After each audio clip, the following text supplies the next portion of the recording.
Charles Cam to play tonight. And a steal. Miller retreats to the three-point line. Weber imploring the crowd. Jimmy Smith hitting the three. Here's Isaiah. Go! Mr. Big Shot. It's that NBA roundtable discussion you just can't live without. It's open court here on NBA TV. Welcome, everybody. I'm Ernie Johnson, and let me introduce you to the panel. Shaquille O'Neal is here. Hold your applause. Ring time. Kenny the Jet Smith and his TNT colleague, Charles Barkley. Thank you, America. Thank you. Isaiah Thomas, pleasure to have you with us again tonight. Good to be here. Chauncey Billups. Whoa. Welcome to retirement, Mr. Billups. A mile high Denver Broncos salute. There you go. How'd that work out for you in the Super Bowl? What about this year? We don't know yet. I know. Okay. Okay. Chris Webber. Sue! You don't want to see. Yeah, we do. You don't want to. I like the line. I'm lying. Y'all gonna make the playoffs? Y'all got a rocky start, didn't y'all? They're gonna make the playoffs. Hopefully, y'all get a team. Oh! Those last two would be Chris Webber and Reggie Miller. Thanks for being with us. The title of this show is The Game is Changing. And what we want to start with, statistics are, I mean, you get so many of them in every sport now. You hear about sabermetrics in baseball and Moneyball and all that stuff. Analytics in the NBA. Now, when you guys were playing, what stat did you pay attention to, C-Web? Well, it depends on what the coaches did, turnovers, deflections, touches, rebounds. So we look more at, this is the game we played, and in these situations, these are the choices that we made. How can we make better choices, or how can we do things better, as opposed to saying, we're gonna go out here today, and this is what we're gonna try to do. So when I'm leading the ball, instead of you, Pager, coming to the lane making a layup, you take 3 steps back to get a 3-point shot. I know you're a big fan of advanced metrics and that kind of thing. Man, I think all that stuff is stupid, man. It's, you know, Ernie, I think we... Can't you learn something from it, however, about how effective a player might be? Or... Well, the only 2 stats that matter to me when it comes to winning and losing, rebounding and turnovers. Those are stats that I would look at. If you get killed on the boards, you're not going to win. You turn the ball over, you're not going to win. I would assume, then, that player impact estimate has very little relevance in your life. You know how to calculate that? Not really. Well, take a look. Player impact estimate measures a player's overall statistical contribution against the total stats in games they play in, yields results which are comparable to other advanced stats. Okay, so points plus field goals made plus free throws made minus field goals attempted minus free throws attempted plus defensive You can take rebounds that off for now. plus... That's a waste of time. Thank you. Whoever made that up can't even draw the last play for somebody to get an open shot. Can you believe that's being calculated? Idiotic things that we may have ever talked about here on Open Court. But No, that's here. No, Reggie. That's why we're showing it, because things have gotten a little out of hand, haven't Analytics they? are good in showing certain trends, maybe, where guys particularly getting most of their shots or where they're scoring from. Whatever happened to good old-fashioned scouting, going out actually scouting, writing down. Charles Barkley likes it on the left blocks. He's going to get it X amount of times. There's no computer, there's no MIT geek that can tell me all that stuff. At looking at Shaq, how many touches? I don't need to see all that. Ernie, I want a guy that I can trust on the ground at a game, looking at C-Web when he comes up to the pinch post in that Sacramento offense. How many times is he going to get it? How many times is he going to go left? I don't need a formula to know that. I need a guy that's been in the building, that's seen C-Web, to bring back to us for a scouting report during a shoot-around. I always felt that analytics have a place in terms of helping you try to judge a contract, helping you, not get a contract. But in terms But Kenny, some guys are better numbers guys right, in terms of that's those all contracts. It's fake. That's what I'm saying.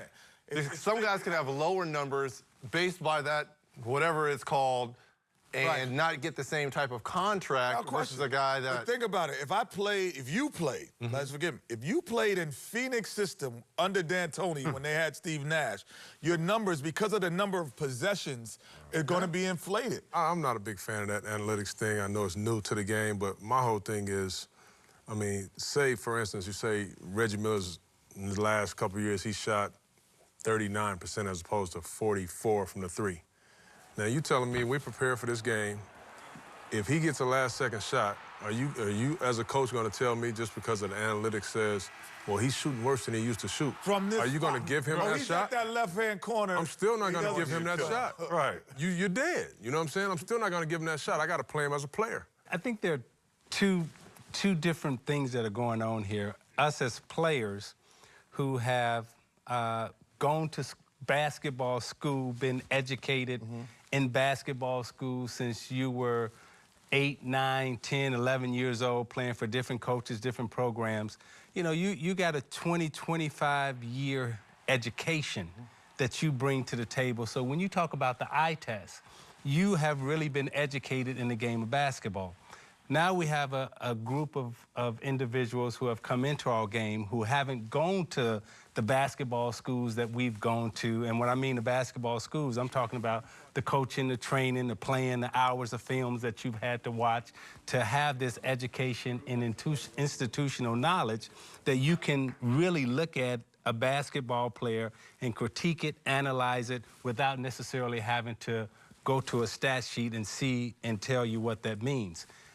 Others outside of basketball, because they want to come into basketball, have said, okay, the on-the-job training that all of us have had over the last 30 years in this business, they're saying that we can take this piece of paper and say, Shaq's going to catch the ball on the left block 17 times, and because he catches it 17 times, he's going to only make 8 shots, so forth and so on. So therefore, they're saying we take all the emotion out of the game, when really they're not taking the emotion out of the decision, they're taking the intelligence out of the decision, and consequently, it's eliminating the on-the-job training that we've all experienced. We all knew that the stat sheet for us, we can all manipulate the stat sheet at any point in time we want. So when I came into the game, the big man dominated. And the criteria was if you got X amount of rebounds, it was weighted. If you shot a certain field goal percentage, it was weighted. So you shot 60% from the field, you shot 60% from the field, but all the offenses were geared around big men. So you shot closer to the basket. I shot 45% from the field because most of my shots were 18 to 20 feet away. So consequently, the stat sheet didn't tell the true story about my field goal percentage and your field goal percentage. So little guys, we had to adjust our game and try to get rid of this stat sheet because we could never be MVP of the league or be the best player on our team because the criteria and the measurements that we were being judged by, they didn't fit the little guys. So the little guys were out of the league, and the 6'9" point guards start coming in because they can get closer. The thing is, too, Isaiah, you look around these days, whether it's basketball or baseball, front office executives who have bought into this and have people who are just working on this and are funneling this information to head coaches or managers.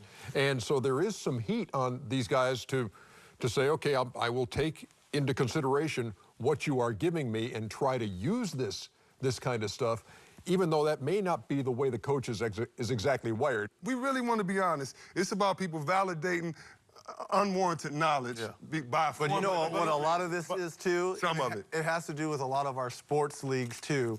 And you look at this as football, because this is huge. It's all about fantasy football. Fantasy basketball now, as well as baseball.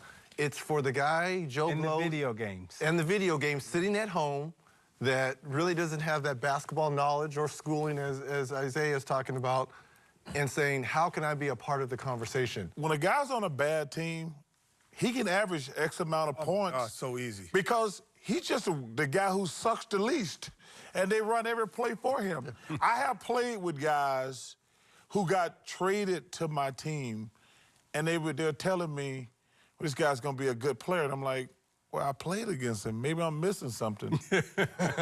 but people just go by stats. If a team said to me, Charles averaged 25 points, he's going to get $10 to $15 million a year. You can be damn sure Chuck gonna get 25 a night. I'm not worried about I'm not worried about field goal percentage. Well, how do you view all these numbers, Dr. O'Neill? I think analytics could work for a role player. For example, if I read an analytical report on Isaiah, and Isaiah had a so-so game, I'm 100% sure the next game Isaiah's going to change that whole analytical process. I mean, but like, you know, like a role player like a Patty Mills, you know, he plays the same way every game. So, you know, I think when it comes to like, you know, really, really great players, the analytical report changes because if I go 6 for 10 one night and we lose, I'm trying to go 8 for 10 the next night. If I don't have a good game on the left block on the Wednesday, when we play on the Thursday, I'm going to go to the other block. So, you know, I think it, you know, changes for each player. But I agree with what C-Webb says. Analytical, schmanalytical, it means nothing. It's all about heart and determination. The one danger I think that our game is approaching right now is the video game is driving the strategy of the NBA. Because the video game is the dunk shot, the free throw, and the three-point line. And all game and all offenses right now, they mirror the video games. The mid-range game does not matter anymore. Much more to come here on The Game is Changing on Open Court. Talking about the evolution of the stretch 4 when we come back. I hate when Houston said they use analytics. Yeah. Because I think they're full of it. Because I'm sitting here, they're like, well, the Houston Rockets, they're big into analytics. I says, wait a minute. They went out and got Dwight Howard. They went out and got James Harden. How analytical is that?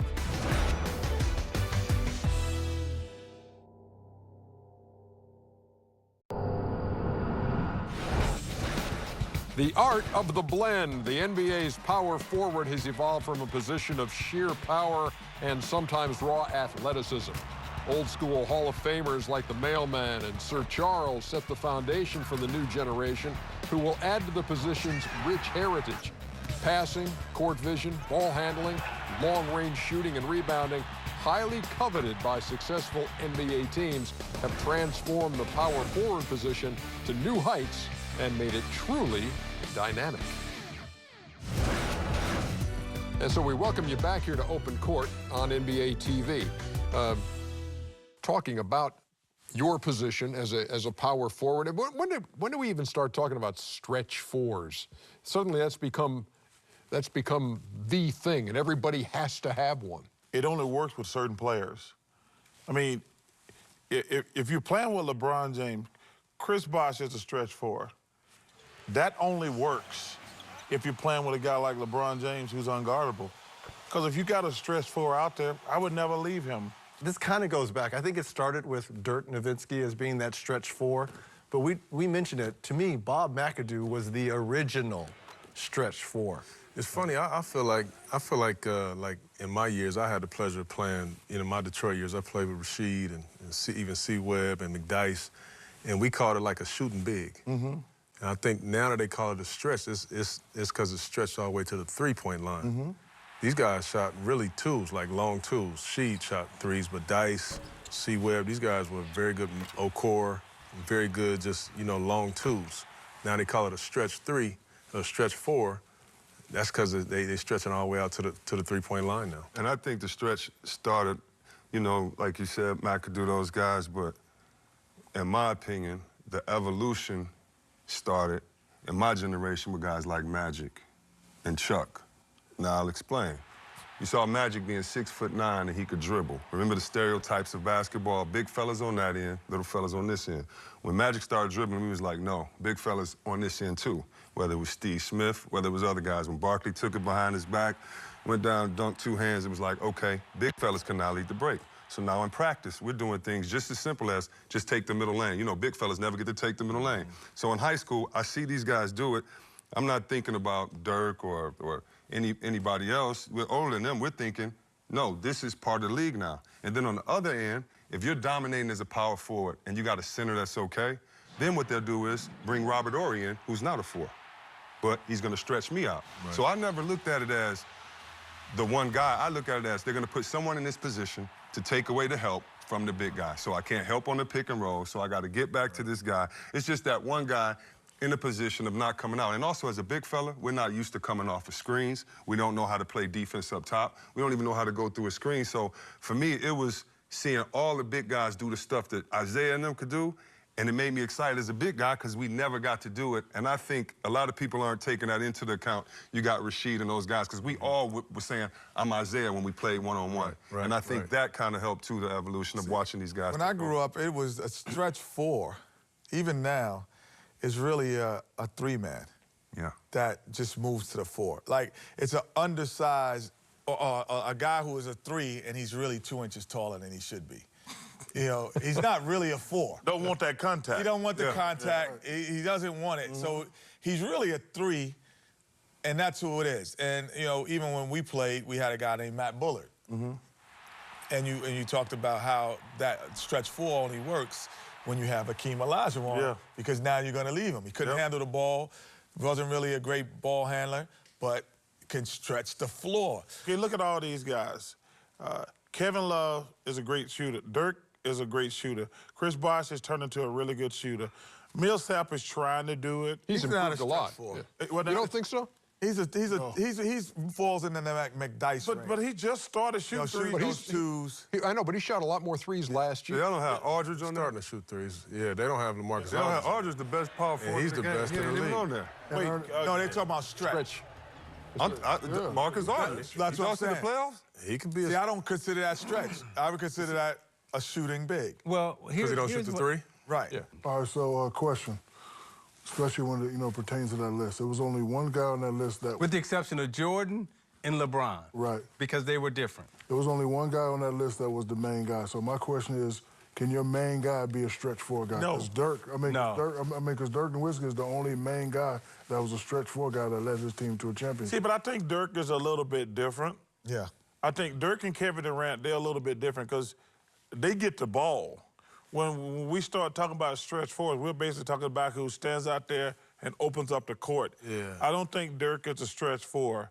I think Dirk's a guy you get a ball to and let him go. Especially Dirk in his earlier years, you could put him at that free throw line area or that pinch post. He did the fadeaway with the knee up where guys now, Kevin Durant, are copying him with the fadeaway. So he had a back-to-the-basket game as well. But on the flip side, he just so happened to be one of the best 6'10", 6'11" shooters this game has ever seen. I think the stretch floor has eliminated strategy from the game, too. Because, you know, we were coming to the game, and there was no way we were going to play against you. You weren't going to play for 45 minutes and have 2 fouls.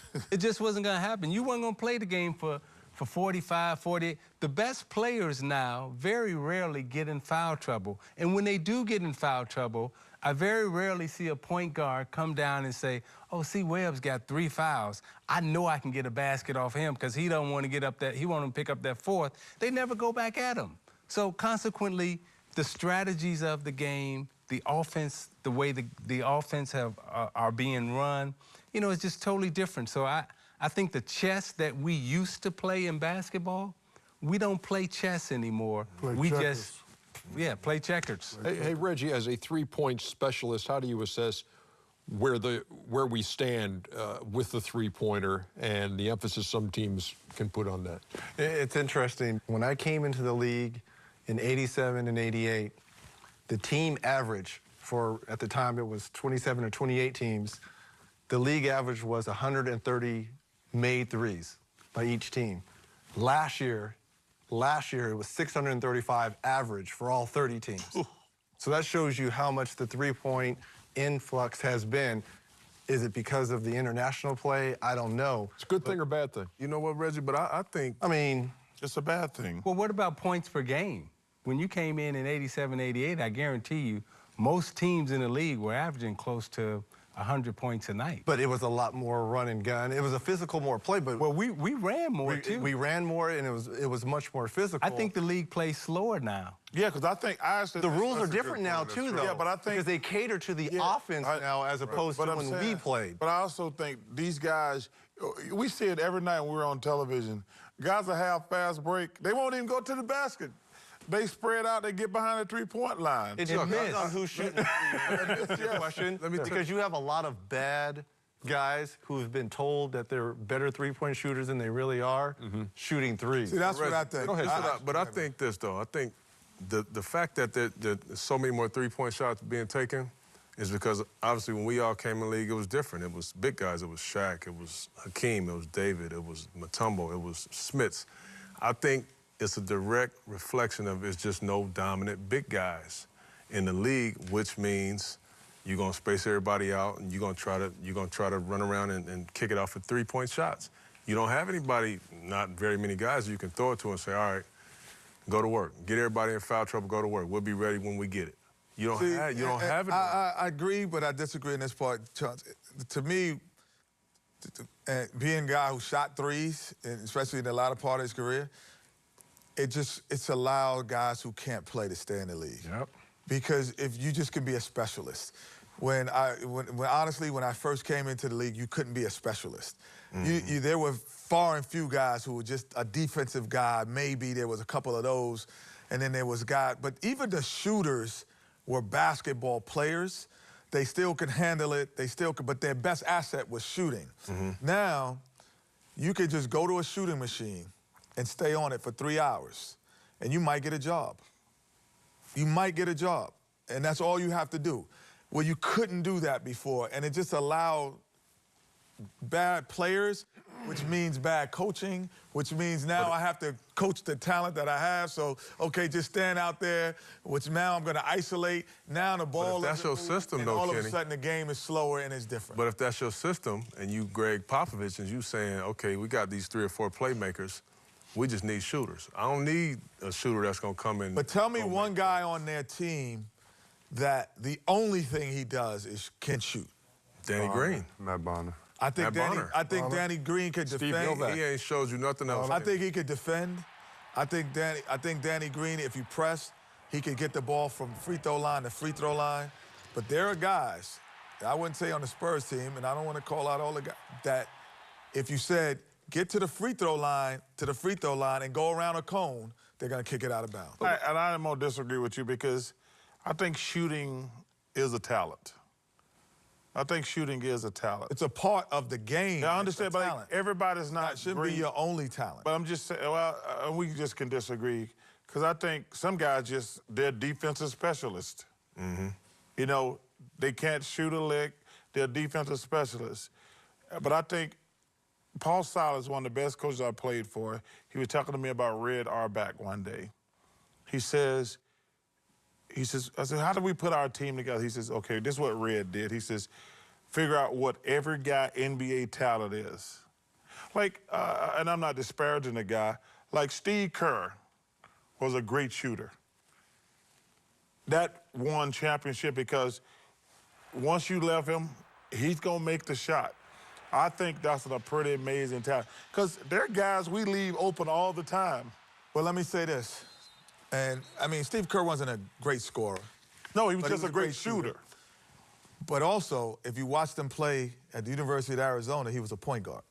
He handled the ball. He brought it up. Would you consider Steve a specialist according to your thing? Like that was the one thing he did and the only That was the best thing he did. But it became the only thing as he got older. But you got to remember, when he got older, he was playing with the best player Right. That was ever. as he got older. But when he came into the league, that was not the only thing he could do. There are guys coming into the league where that's the only thing they can do.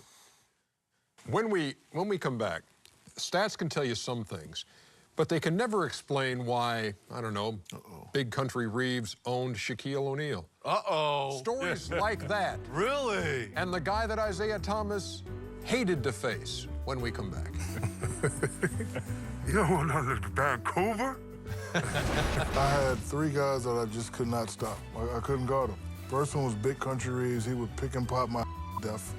The second one was Rick Schmitz early on, before we faced y'all in the finals. He used to kill me.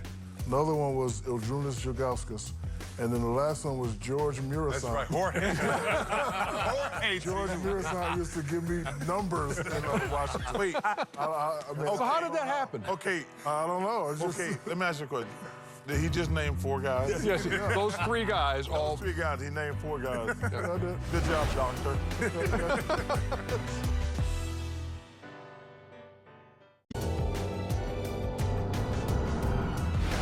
Hey, we welcome you back to Open Court. This is one of those things where I guess you could say statistically this guy should just kill this guy, or this is one of those limo games. You make sure he gets to the arena because you're going to wear him out. Sometimes it just doesn't work that way, does it, Shaq? If you had to narrow it down to just one. Big country. Big country. Why? Because you know, guards that don't play defense, they always tell bigs to show. So I would show, and Big Country be 15 feet away, and I would have to rotate back. And he had the ugliest Duckworth one-hand jumper.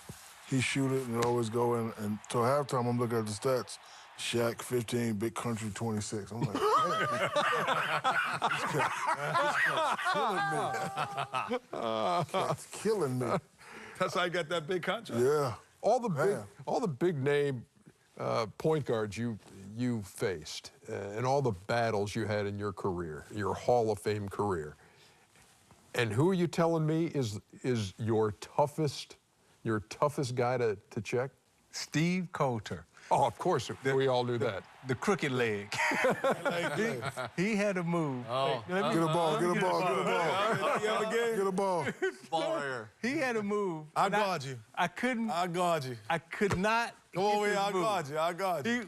And we would call it the crooked leg. He's going right, full speed, and he would stop, plant his left leg really hard. And then he would throw the ball. And then go with it. Full speed, right? And so Washington had this great scorer by the name of Jeff Malone. Oh, yeah. And we would come to the arena. We playing the Washington Bullets Wizards now, right? And I would say to Dumars, hey, you take Steve Coulter. I got Jeff Malone. How about it, Chauncey? Probably a couple guys. One, Carlos Arroyo, who, y'all see, Puerto Rican kid. He came in the league, man, and you know, he played okay, but his numbers weren't great. But, man, he was tricky with that handle, man. You had to focus in on him. So I would say Los, and then Tyronn Lue, who Shaq knows, and he didn't have, you know, this stellar career, but stayed around a long time. But he was so tough to stay in front of, and his mid-range game was top-notch. And, you know, you wouldn't know that, but I know that, unfortunately. I got to go with Marty Conley. Oh, Marty Conley. His jump shot was so ugly that I made up the rule. And I'm talking stuff in practice. If anybody go for his pump fake, it's a $100 fine. I went for every pump fake. I mean, he gave me about 25, and I just remember just being there like, I know his game. He can't get by me, and he just, every time, he gave me the business many times, Marty. He was the man. I know who else, Ernie, for him? Samaki Walker used to kill him. Oh, so you're filling in names of guys who used to... Samaki Walker used to Chuck, get us Dr. Phil, dog. I need help. I do need help. Hey, you know, if I see him, I'm going to take my ring. The one guy who gave me business every single time, and I hate him to this day, is Popeye Jones. You hate him to this day? Oh, my God. You know, this guy, I could not stop this guy. And why was that? I have no idea. It's like, and first of all, you ask Isaiah why Steve Coulter's killing him. You call why Big Country's killing him. Like, I can't even explain it. I mean, I wish I could. This guy's killing me. Go back, cook him down to player impact estimate, which is, you know, the points plus the field goals plus the free throws. We were talking about those analytics earlier, and the thing that drove me crazy. The NBA do one stupid thing that drives me crazy.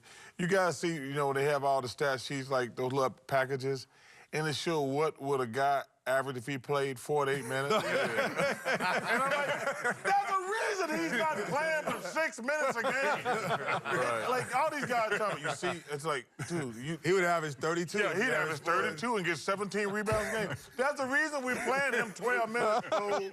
That's the reason we're playing him 12 minutes. But my guy's Popeye Jones, man. Every time I see him, I just shake his head and says, you're a better man than me every time I saw you. Yeah, well, I would say I had trouble with a lot of guys. But I would say that I always took pride that I used to say, in Charles, we used this saying a lot, I used to like playing against little guards because I say it's like shooting over a chair. I used to say, oh, I'm going to get all my jumpers off today. And this and he was a good player, but Dana Barros, he just got rolling for some reason when he saw my face. And so, rolling. So he had his career high. He had 50 points against us, Houston. We were up like 17, 18. Us or me? No, on me. No, wait. But no. Just 48 on 10. No, wait. The best part about it. No, the best part about it is when Sam Cassell came to the team. He didn't know I had trouble with Dana Barros. So, first 2 or 3 plays, he get rolling. Boom, boom. I'm like, okay, I'm gonna get these 2 fouls. Right. It's not coming in. So then, Sam, so soon, oh, foul shaving. We up. I'm like, I'm not getting the business. So then all of a sudden he's still hot. He hits like 3 or 4 more. Boom. So Scram screaming on the bench. Why you get him rolling? Why you get him rolling? And I'm like, it's all you, baby. It's all you. So at the end of the game, he had 50. So Sam's like, they're doing the reporters. He's like, well, Kenny had 21 and I had 25. So we basically had 52. So it's even, it's a wash. But Dana Barros was that guy. I think, Reggie, you're the only one who hasn't weighed in on this? Well, mine more so, Charles said it, I don't know how he killed me. It was not so much he killed me, but I couldn't get off on him. And Isaiah knows this very well because growing up late 80s, early 90s, it was all about the bad boys in the same division. He's a Hall of Famer, but it was... You can't say a Hall of Famer is a guy listen to me. You got to bring a guy that wasn't... But it wasn't so much he killed... Listen to me. He didn't kill me. No. He's a Hall of Famer. He's a Hall of Famer. Magic Johnson. Yeah, but when you thought of the bad boys, you didn't think of really Joe Dumars. What? No, you thought of Zeke. He was the Jordan stopper. No, listen. Okay, that's what I'm saying. But he stopped everyone. But listen to me. Joe Dumars and Isaiah, they had like a secret language. And y'all all knew, yes, the whole... Yeah, it's called hood rap. It's called hood rap. Right? So you got Joe, and Joe was like the gentle one, and the rest of them were a bunch of pack of wild dogs. So Joe's trying to tell me, hey, Reg, I'm going to kind of let you go by me, but you knew you were going into Bill Laimbeer, Rick Mahorn, and you knew you had to take your punishment, but you couldn't be a punk, right? Yeah. So you couldn't settle for jumpers. So Joe's like, I really wouldn't do it if I was you, but... And then Isaiah's looking over him. You couldn't get off of him, or you couldn't get off. So Joe Dumars... I'd love to hear your side of this story. Come on. But what was that language? You know exactly what I'm talking about. I told you, hood rap. Hey, Reggie, you know what always bothered me about the Pistons? The one thing, and Isaiah he can't say this on national television, but we all know it's true. And every time I see him in the studio, when they were doing the 30 for 30 thing, I said, the only thing that made me mad about the bad boys, I don't mind. Physical intimidation is part of the game. I said, the one thing that sucked about the bad boys, ain't but 2 of them can fight. Isaiah and Joe Dumars. you know, Bill Laimbeer always got to fight, but he was always getting hit. Yes. I know Mahorn can't fight. I know Dennis can't fight. You know, John Sally maybe, but he's more of a lover than a fighter. Right. James Evans can fight now. But the only tough guys on the team were the guards. That's the point I'm making. Yeah. What is that language, man? It was bad. I can't say it on television. When we come back, building the perfect player out of today's roster of NBA players. We'll explain when we come back here on Open Court. They sub Joe out to put Lindsey in, and as soon as he goes by me, he just hits me right in the stomach with his elbow like I had done something wrong to him. So Joe was no gentleman, and that was really. We got to know more about this, Isaiah. It's bad. It's really bad, Ernie. I can't say it.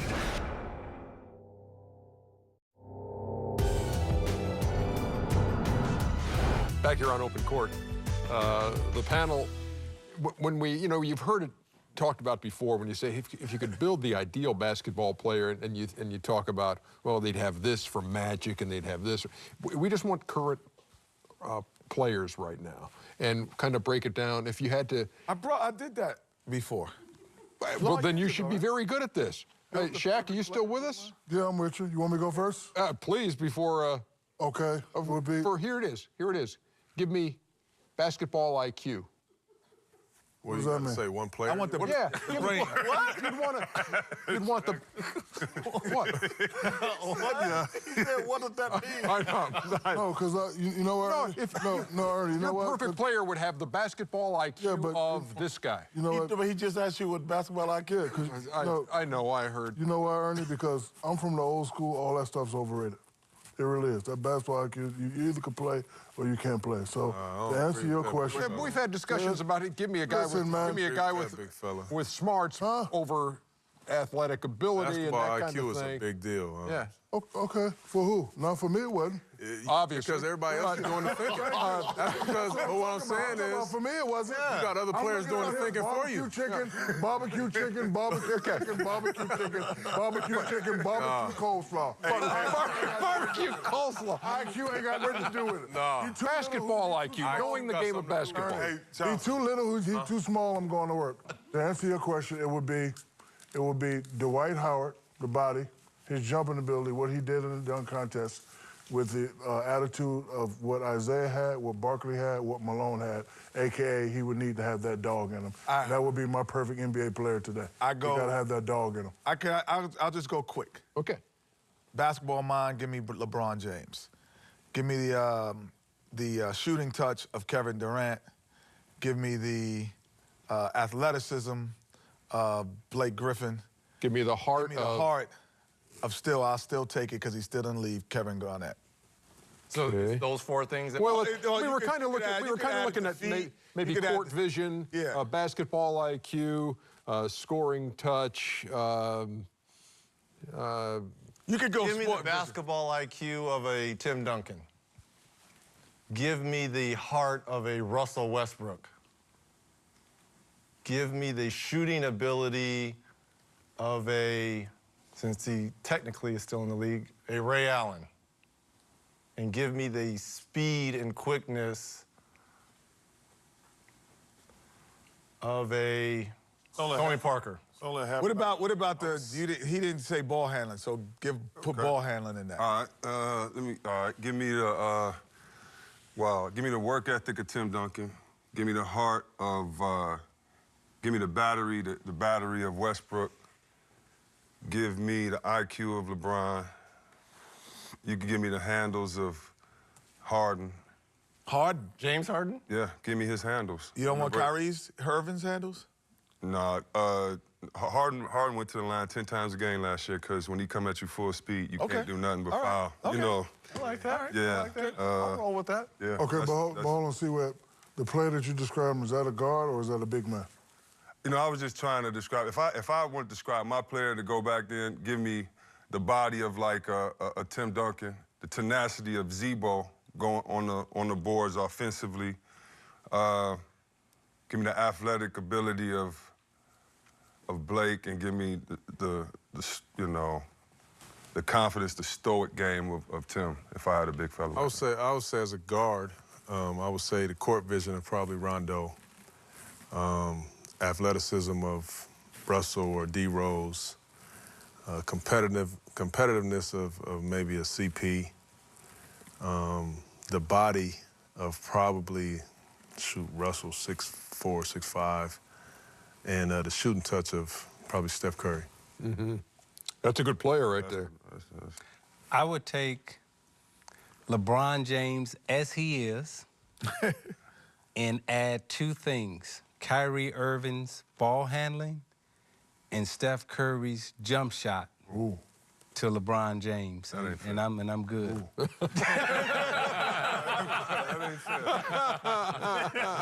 I'm good. You're not asking for much. Yeah, if LeBron can shoot like Steph Curry and handle like Kyrie Irving, I'm good. I do agree with Isaiah. I've been in the NBA for 30 years.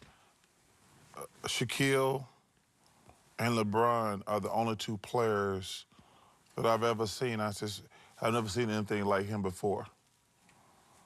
I've never seen a guy that big, that strong, that fast, who could run, who could jump. Never got the pleasure. Even as great as I think Wilt Chamberlain is, I don't think he had the athletic ability of Shaquille. When I first saw him, I said, wow, that's a big dude. When you watch LeBron James play, you're like, that dude is 6'8", 270, and he looks like he weighs 230. Isaiah has a great point. I take LeBron just how he is, but... And I want my perfect player to be coached by Popovich. I want mine to be coached by Coach Knight, the young Coach Knight. Okay. Yeah. He's going to get a couple chairs and going to get a couple foot to the backside. Yeah, all right. We will be back to wrap things up on Open Court. The lightning round comes your way next. Let's look at NBA player profiles that fans came up with.